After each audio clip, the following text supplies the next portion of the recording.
Okay, I just want to document this. I'm going to be doing a vacuum test of the seal die, which you can see inside of there.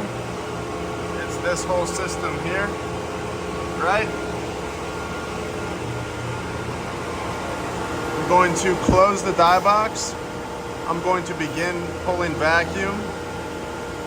Wait until we reach our full back. Perform a check. I know that the valves are good. Slight vacuum bleed off, but nothing of concern. Run my seal test. We lose everything. So basically, what we have on our hands is a leak in our air bladders. And what you're gonna see me do here is replace those air bladders. In order to do that, you first have to remove the seal plate. It's this black, well, it's Teflon coated in black.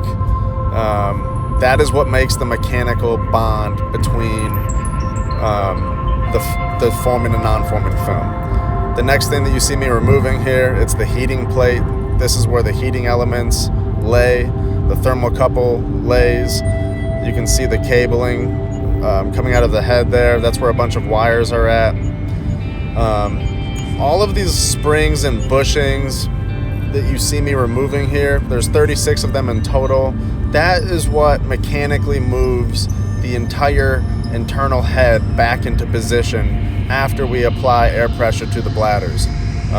If you saw them, there were those red objects. These are the new air bladders that I'm installing. I'm putting vacuum grease around the fittings just to ensure that we don't have any leaks. The process occurs very quickly in time-lapse videos, and I'm driving right now, so it's a bit difficult.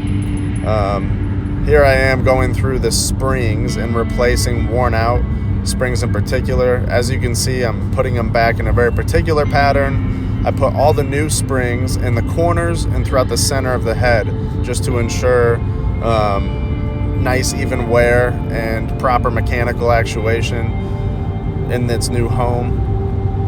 Putting the head back together comes together real quick when it's all said and done, making sure everything's nice and lubricated too. You can see me putting the final fittings back on. Those are the caps for the bladders.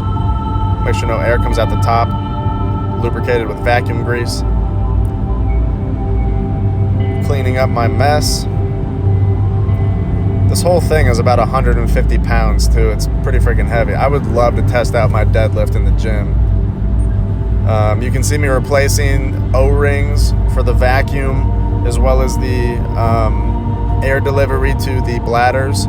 The O-rings themselves or the prior O-rings were pretty crushed and they needed to be replaced. This just helps ensure a nice airtight connection between the seal die head and the lifting system.